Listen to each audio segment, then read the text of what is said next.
Hi, my name is Lance, and I want to talk about HTML and give a quick crash course and a very fundamental demonstration on how HTML works. We'll do this by going over some code. We can do some code together. You can pause this video at any time to follow along with what I'm doing and write the same web page yourself. And this will give you a very hands-on experience on developing an HTML page. This video is for absolute beginners and nothing more is required than access to the internet, as I assume you have it as you're watching this video, and a basic text editor. What I'll be using is Notepad, which is just a basic text editor for Windows, or if you have a Mac, there's another basic one that Mac will have. So just, you don't need anything fancy, just a basic text editor to start. So up on my screen, you can see that I have Notepad open and have very basic HTML tags. The tags here are what any basic HTML page will need. You have a doc type HTML, which defines the document. This lets the web browser know that this is in fact an HTML file it is trying to render. And then you could see an opening HTML tag and a closing HTML tag. And tags are prefaced with these brackets here. And this is what determines what a tag is. It knows what, and it reads what is in here as a tag. So basically, if you have an open and closing tag, anything in between will be read as an element. And I'll explain that a little bit more as we continue on. So there are two main wrapper tags that fall within the HTML tags themselves. One is called the head tag. You can find it just like this. And another is called the body tag, just like this. So the head tag we'll go over briefly. The head tag pretty much describes the HTML page. So within the head tag you can add stuff like scripts, you can add resources like styling files, which are called otherwise known as CSS files. And things like that. We won't get into much of that in this tutorial. That's more advanced. I'll get that into that in further tutorials. There is one tag you want to add inside the head, and it is called the title. And what this tag does is this describes a web page. So whenever you look at a URL in the bar, there's always a description of the web page up in the bar itself. And the title is what defines it. Oh, made a mistake here. So you usually want a title tag to describe your web page to the viewer. So we'll just call our title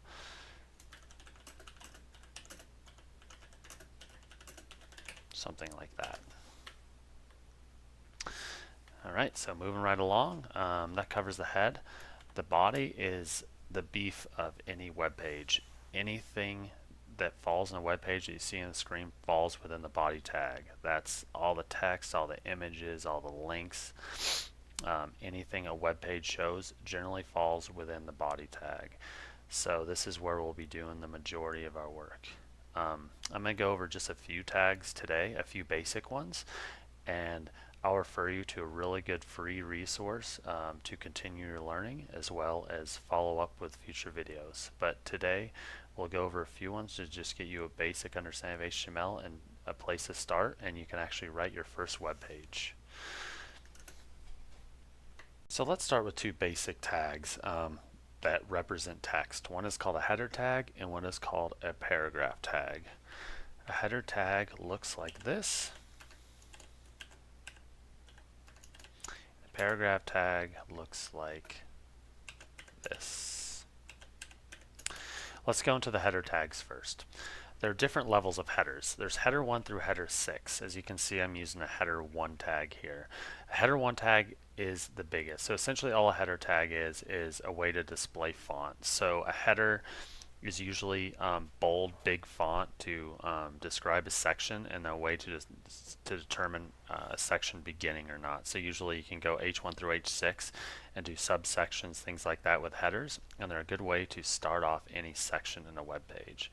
So what I'll do here is I'll write basic text in between the tags here. So that way this will be text and it'll be rendered as an H1, which means it'll be very large text. And I'll go ahead and show you the differences. I'll go H1 we'll do H3 and H5 just to show you the stages of size.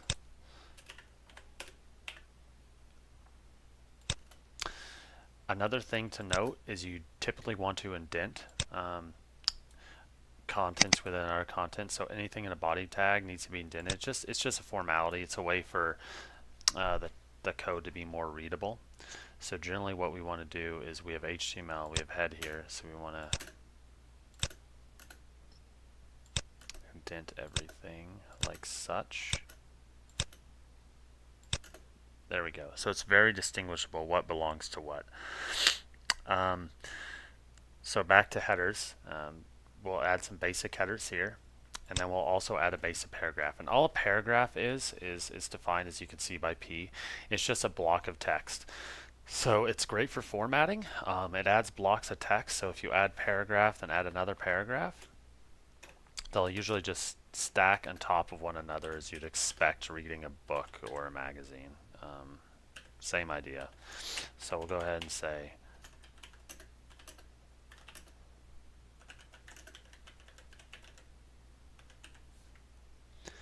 and we'll go ahead and copy this, bring it down here. Alright, let's go ahead and render this and see what it looks like. So once you write your code, as you can see, it's all written here. You want to go ahead and render it on a web browser. How you do this is you just save this text file as an HTML file, and that's very simple to do. Just go to your text editor, go up to File, Save As here. And you can see I have my first web page already defined, and you want to define it as .html. This right here will tell the browser that you're trying to render an HTML page, and it will render it. So it'll actually look at the tags, decipher them, and render the page. If you leave it as just text, you'll just see text show up on the page. It'll just show all the tags, which is obviously not what we want to do. So you want to change it to HTML like this, and go ahead and save it. Alright, now let's start it up in a browser. So I use Chrome. You can use any browser you want. It's all rendered the same. So I'll bring up the file, and as you can see here, it got saved as an HTML file. You can tell that by my default browser is Chrome, so I see the Chrome logo. But if you go into Properties, you'll see that it's a .html file. So I'll go ahead and just render it here. As you can see, there's your first page. So the title is this right here. This is what I was talking about when I mentioned the title. It shows up in the tab itself. So it's very important. This is the first thing a user will generally see when they enter your page. And then as you can see, there's the different headers. So H1 is obviously very large, and then you go H3 and H5. Now mind you, H2 is in between, and H4, and then there's an H6, but it's just stacked just as such. So it'll look just like that. It'll just go down in size as you make the number bigger behind the H. And here are the two paragraphs. So notice I have the first paragraph, which is like paragraph, and the second one. So what it does, the paragraphs, is it formats it to where it splits it, so you can see these are spaced out accordingly. Congratulations, you made your very first HTML page. Now mind you, it's not much to look at. It's pretty basic. It's just some text, and generally you're not going to see a page that looks just like this. Generally you see pages with colors and images and links, things like that make the page more interactive and more interesting to look at. So we'll go over a couple more tags. We'll go over an image tag next, as well as the break tag. So we'll go back to our code here, and we'll go ahead and add those in.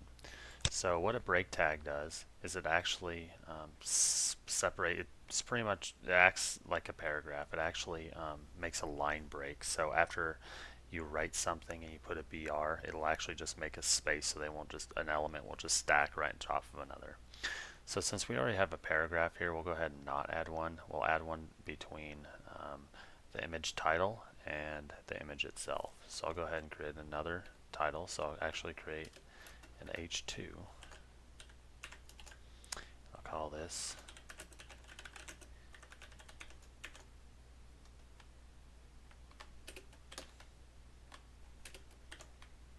such. I'll close this. Always make sure to close your tags. It won't throw an error, but it'll render it, and you can usually tell pretty quickly on a web page when you forget to close your tags. So we'll go ahead and throw a break right in between here. That way there's a space between the header and the actual image itself.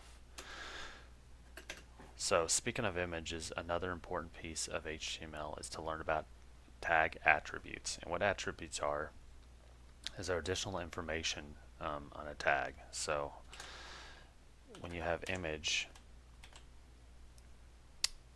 it doesn't tell you much, right? You need to actually tell it what the image source is, where it's coming from. You can define the size of an image, all sorts of different things.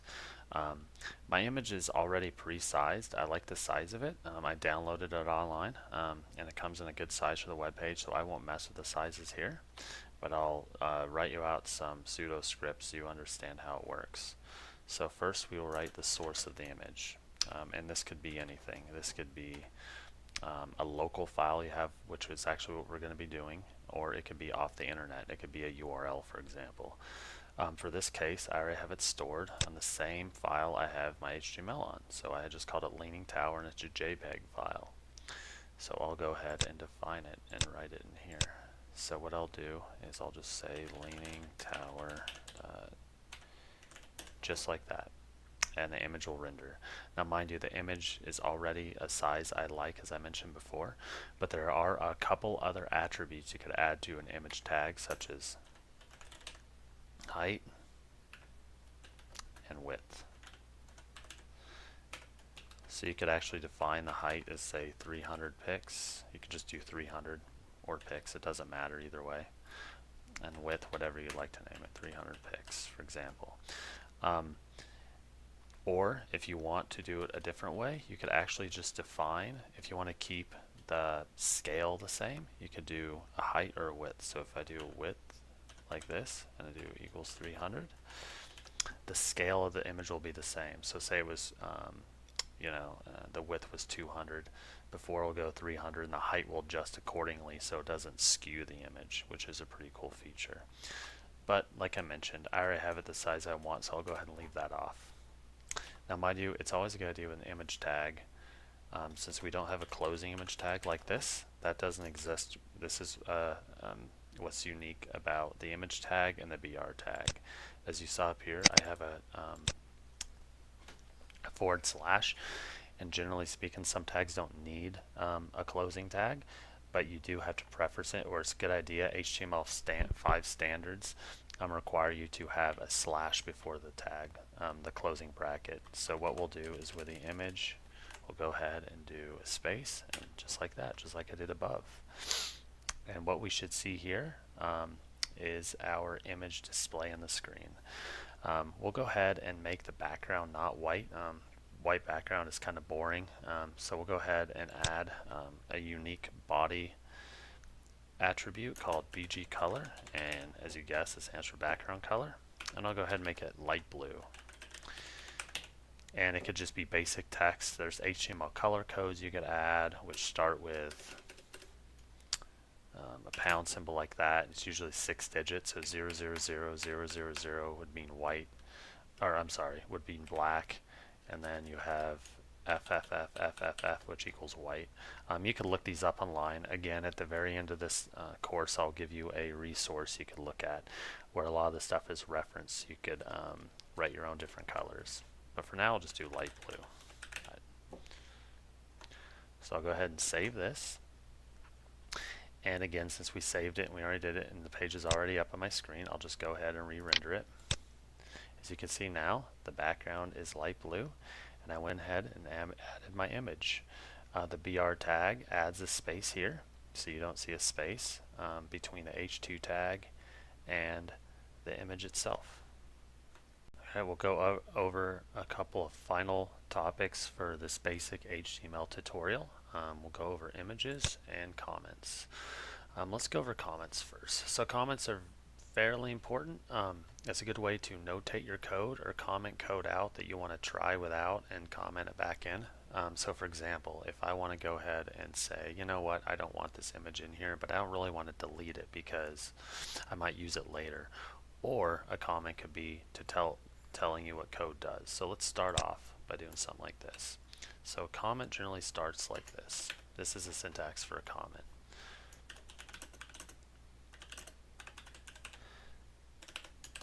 So what this means is you will be able to see this in code, but it will not render on the actual HTML page. So if someone opens your code, or you open your code again and you want to know what it does, or you want to just have a breakpoint or something where you can actually look and see what something is doing, you can have a comment like this, and you'll be able to tell. So this is the image, below is the image, is an example, and I'll go ahead and save this.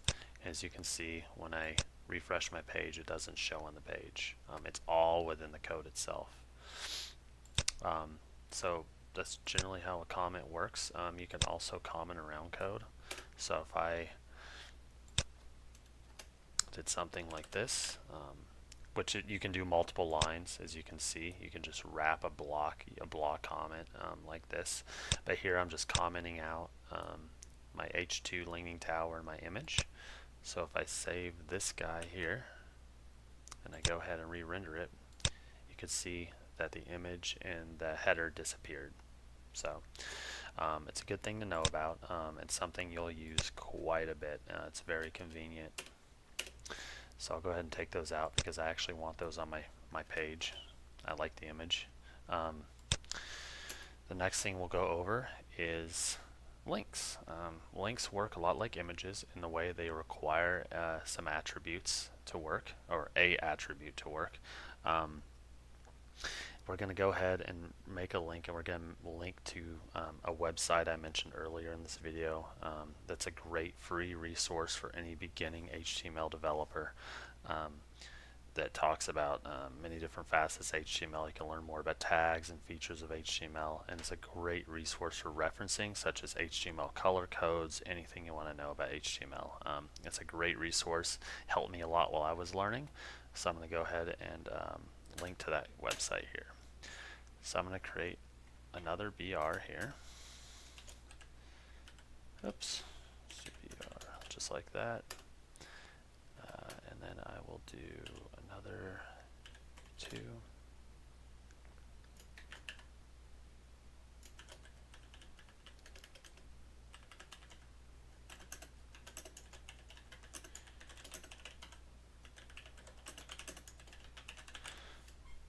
Just like that. Alright, so that's our header, and I'm going to go ahead and make another break below so it doesn't stack on top of my link. And I will go ahead and add the link. So how all a link is A. That is a basic base of a link tag. Of course, it needs more than that. It needs a reference. So href is the reference, and you can link anything. You can link an image, you can link something on your desktop, just like an image. You could link sound bites, anything you want. So we're going to go ahead and reference a URL for the website I reference above. So do HTTP.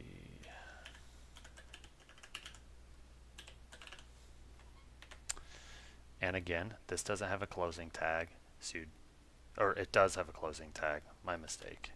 This one does. It looks just like this. So A is really the tag, href is an attribute, so you don't need to add this to your closing tag. You can generally tell an attribute versus the actual tag itself by a space. If there's ever a space, you can assume anything after a space is an attribute and not part of the actual tag itself. So as you can see here, within here we can add text that describes a link. Here is the actual link itself, and we want to describe it. So we're going to go ahead and say, and you could type whatever you want. It does not have to be the name of the link. It could be W3 Schools.